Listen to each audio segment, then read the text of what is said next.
Breaking news చూస్తున్నాం. మంత్రి కొండా సురేఖ ఇవాళ సాయంత్రం సీఎం రేవంత్ రెడ్డిని కలిసే అవకాశం ఉన్నట్లు తెలుస్తుంది.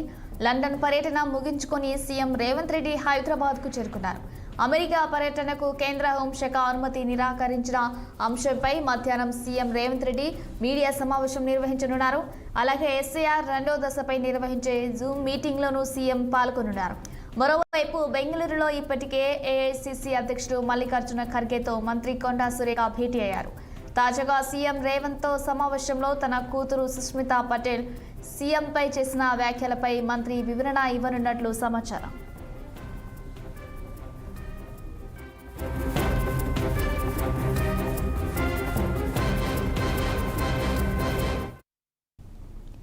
మంత్రి కొండా సురేఖ ఇవాళ సాయంత్రం సీఎం రేవంత్ రెడ్డిని కలిసే అవకాశం ఉన్నట్లు తెలుస్తుంది. లండన్ పర్యటన ముగించుకొని సీఎం రేవంత్ రెడ్డి హైదరాబాద్కు చేరుకున్నారు. రైట్, ఇక ఇదే అంశంపై మరింత సమాచారం political bureau chief Ram live లో అందిస్తారు.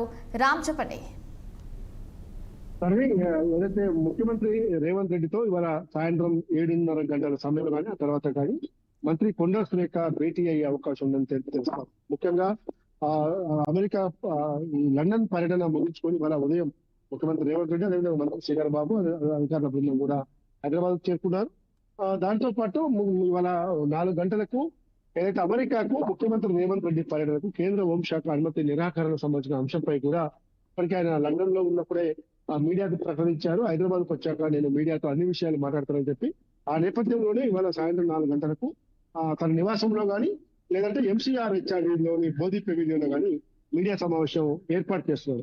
అయితే తర్వాత సాయంత్రం 5:30 గంటలకి కాంగ్రెస్ పార్టీ మొత్తం కూడా ఎస్ఐఆర్ రెండో ప్రక్రియ తీసుకోవాల్సిన చర్యలు ఏ విధంగా మళ్ళీ బిఎల్ఏలు ఏ విధంగా జాగ్రత్తలు తీసుకోవాలి దానిపైన జూమ్ మీటింగ్ ఉంది. జూమ్ మీటింగ్ లో ముఖ్యమంత్రి రేవంత్ రెడ్డితో పాటు PCC chief Mahesh Kumar Goud, AICC రాష్ట్ర వ్యవహారాల incharge Meenakshi Natarajan, AICC secretary Sachin Sawant, విధంగా ఎంపీలు, ఎమ్మెల్యేలు, ఎమ్మెల్సీలు, జిల్లా అధ్యక్షులు, మంత్రులు, అదేవిధంగా పార్టీ నియోజకవర్గ ఇన్ఛార్జీలతో కూడా ఈ కీలక జూమ్ మీటింగ్ ఉంది. ఈ 2 డెవలప్మెంట్స్ అనంతరం ముఖ్యమంత్రితో మంత్రి కొండా సురేఖ 7:30-8 గంటల సమయంలో భేటీ అవుతారని చెప్పి తెలుస్తా ఉంది. అయితే ఇప్పటికి మాత్రం సీఎంఓ కార్యాలయం కానీ అటు మంత్రి కొండా కార్యాలయం నుంచి కానీ అధికారికంగా మాత్రం సీఎంతో భేటీ దానిపైన స్పష్టంగా చెప్పడం లేదు. అయితే తాజాగా ఏదైతే కొండా సుష్మిత ముఖ్యమంత్రి రేవంత్ రెడ్డి పైన అదేవిధంగా స్థానిక ఎమ్మెల్యే రేవూరి ప్రకాష్ రెడ్డి పైన ఏదైతే వ్యాఖ్యలు చేసిందో ఆ వ్యాఖ్యలు కాంగ్రెస్ పార్టీలోనే కాదు రాష్ట్ర రాజకీయాల్లో కూడా తీవ్ర దుమారాన్ని లేపిన విషయం తెలిసింది. ఈ నేపథ్యంలో కొండా సురేఖపై ఖచ్చితంగా చర్యలు తీసుకుంటారని చెప్పి మంత్రివర్గం నుంచి ఆమె తప్పిస్తారని చెప్పి మాత్రం పెద్ద ఎత్తున ప్రచారం జరుగుతా ఉంది. ఇప్పటికీ ఆమె ఏఐసిసి అధ్యక్షుడు మల్లికార్జున ఖర్గేని కూడా బెంగళూరులో కలిసి వచ్చినట్టు తెలుస్తా ఉంది. దీన్ని అధికారికంగా కొండా సురేఖ ధృవీకరించినప్పటికీ కూడా పెద్ద ఎత్తున మీడియాలో మాత్రం పెద్ద ఎత్తున వార్తలు బయటకు వచ్చాయి.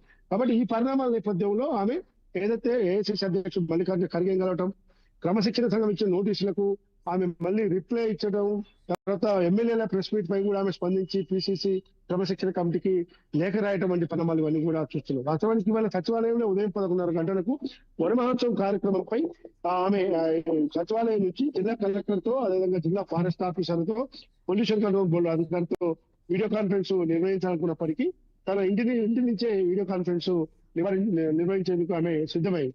కాబట్టి ఇవన్నీ పరిణామాల నేపథ్యంలో ఆమె ముఖ్యమంత్రి రేవంత్ రెడ్డితో కొండా సురేఖ, కొండా మురళి భేటీ అవుతారా, లేదు కేవలం కొండా సురేఖ ఒక్కరే భేటీ అవుతారా అనేది మాత్రం సందిగ్ధ నెలకొంది. ఖచ్చితంగా భేటీలో మాత్రం ఈ సుష్మితా పటేల్ చేసిన వ్యాఖ్యలు, అదేవిధంగా పిసిసి క్రమశిక్షణ కమిటీ ఇచ్చిన చోకాల్ నోటీసులు, ఎమ్మెల్యేల ప్రెస్ మీట్ అంశము, ఇవన్నీ పరిణామాలు కూడా చర్చిస్తారని చెప్పి తెలుస్తా ఉంది. సరే, right Ramu, thank you for the updates.